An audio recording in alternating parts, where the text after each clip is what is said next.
if you accept the knowledge that He's given us and put it into practice. So that's in a nutshell. It's a lot of heavy knowledge.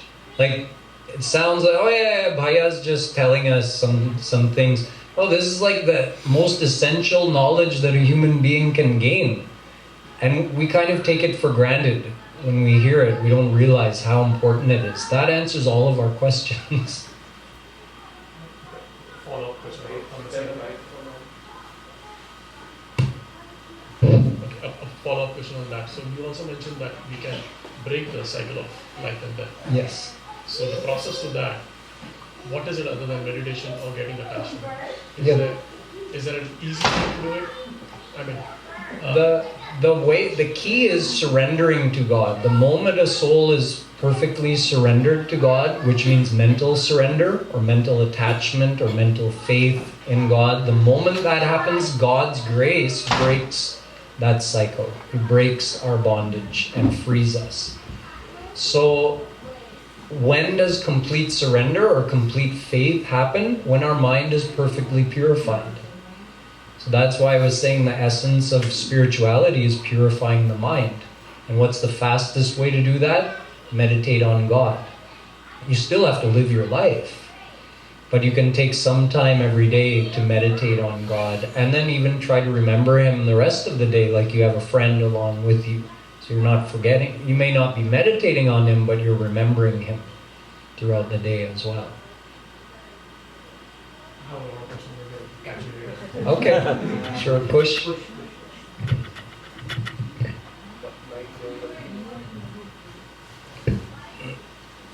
Why did God become God and like not any of us become God? Because didn't you say that He also had a soul? So why didn't like anyone else become God? Why did He become God? God isn't a soul like us, actually. You know how we have a soul that lives inside our body? God is His body, and God is everywhere at once. So whereas we're tiny and we exist at one place at one time, God is everywhere all at the same time. So He's very different than us. He's not like a limited soul like we are, and He never became like that. He's always been God. Like, why did He become God? He always has been. Did He like do anything good or something? No, nobody can become God, actually. You can become like God, and He gives you everything He has when you surrender to Him. He says, you surrender yourself to me, I'll give you everything I have. Unlimited knowledge, unlimited happiness. You want my divine abode? You want a divine body? You can have all of that. But surrender. So He's not jealous or greedy, trying to keep all of that good stuff from us. He wants to share it with us, but we have to surrender to get it, to receive it.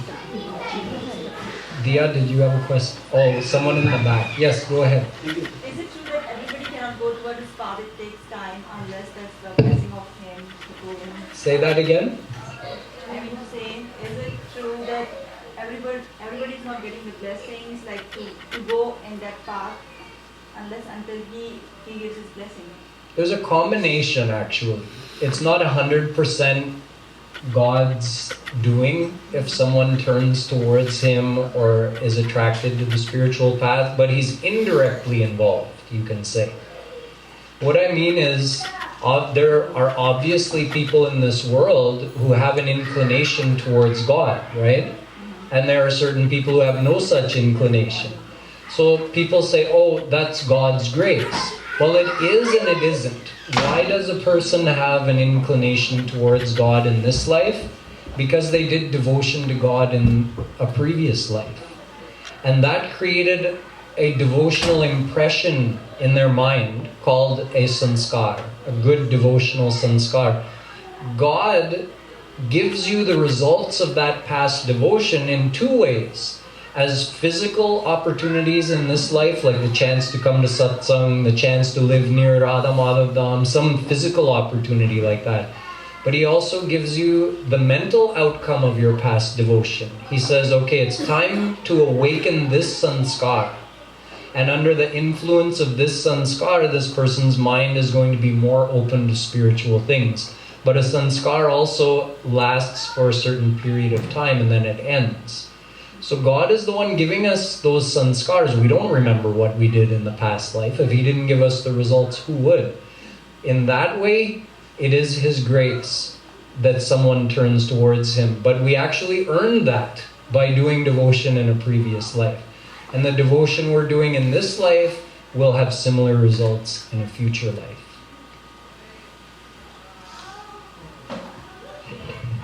You mentioned that we do good in this life and the next life will probably we get better. But we don't know which life we're going to be. And in the next life also we won't know what exactly we might have done. So should be there more, I won't say instant impact. So if you do go today, at least you next month you get better or do get something better. Because we have relations and family who were very nice, very good in their whole life, but they passed away early. And we don't even know with the next life where they will reap all the goods. But we have seen several people who may not be doing good. And nobody knows whether they will get something negative next time, next life. So where do you reconcile to that? There's nothing to reconcile, that's the way it is. Because mathematically you can't get the results from this life in this life. Every thought is a karma. Scientists say you have trillions of thoughts every day. So trillions of karma every day. And each karma takes a lot longer to get the result of than to do. Just take, for example, you break into someone's house and you steal their computer. You might go to that might have taken you 5 minutes. You'll go to jail for 10 years or 20 years for that. A 5-minute karma, 20 years punishment? Something like that, karma is quick to do and takes a long time to get the results. So you can't even get all the results from this life in your next life. You get a representative portion of that in your next life and the rest gets added to your sanchit karma. It's like the huge backlog of karma from uncountable past lives that we keep adding to. So that's why even if you said, okay, stop doing karma in this life and just receive the results, even then you couldn't receive the results of everything you've done up till this point in this life. So it's not mathematically possible.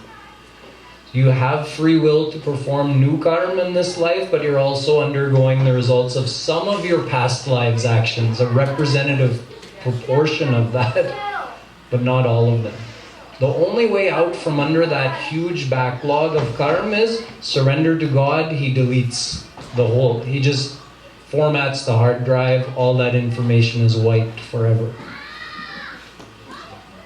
Now, back to what you were saying, one important point I should have made is that a lot of times we put the responsibility on God, either for our actions or for our decisions, and we say, oh, God must have made me do that, or God didn't want me to do that, so that's why He didn't make me do it. That's actually putting the responsibility in the wrong place. God provides us with opportunities, like coming to satsang tonight, right? He provided that opportunity, but you still had to prioritize and make a decision. You had to sacrifice something else in order to come here tonight. Those decisions are up to us. We can't put that on God. So every day we make such decisions, and those decisions either take us towards God or away from God. And we can't blame that on Him. He's doing whatever He can to help us. If there was one little thing more He could be doing, He would already have done it. So He's done the maximum, whatever He can. The rest is up to us. Or He's doing all the time the maximum. Yes?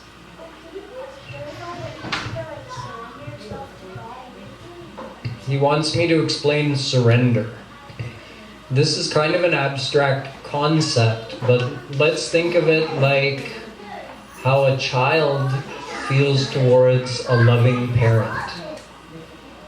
You kind of just feel like you belong to them, right? I'm yours. I trust you totally.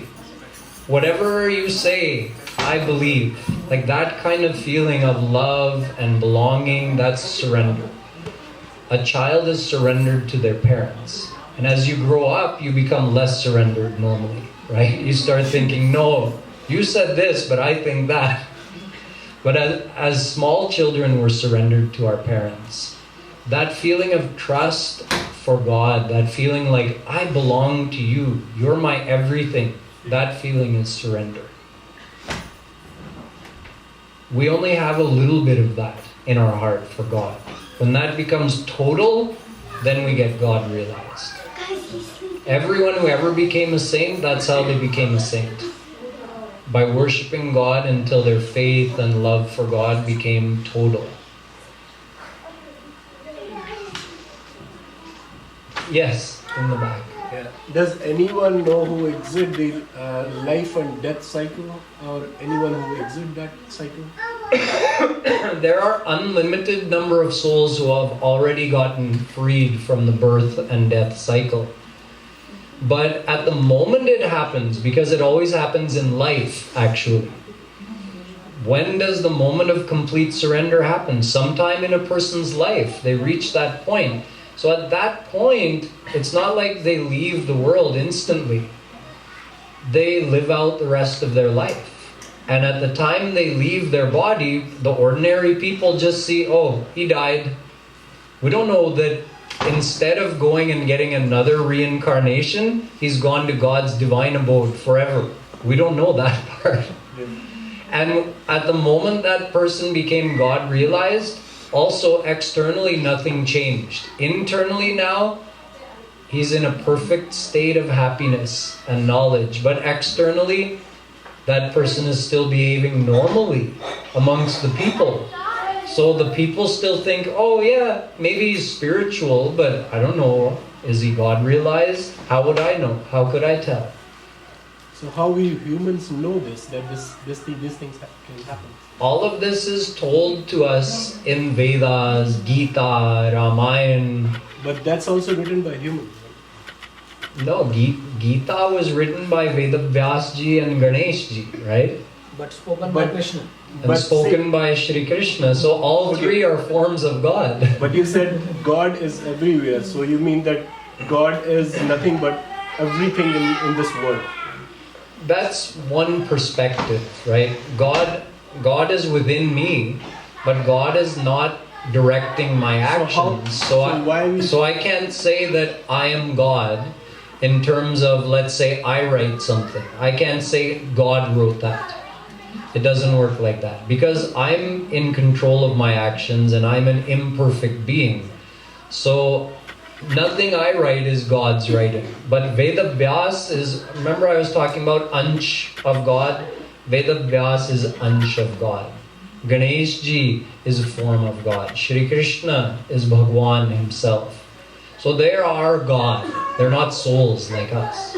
So they were, as my understanding, they were taken a human body. The God took a human body and came in this world. And then he wrote these things, right? Yeah, we have to understand. How we know that they came from the God? You have to actually understand there's a subtle difference between God taking a human-like body and our human body. God's body is made of Sat Chit Anand, its divine substance. And our body is made of Panch Mahabhut, the material elements. When God comes in this world, his body is not made of Panch Mahabhut. He already has his divine body. He just appears with it.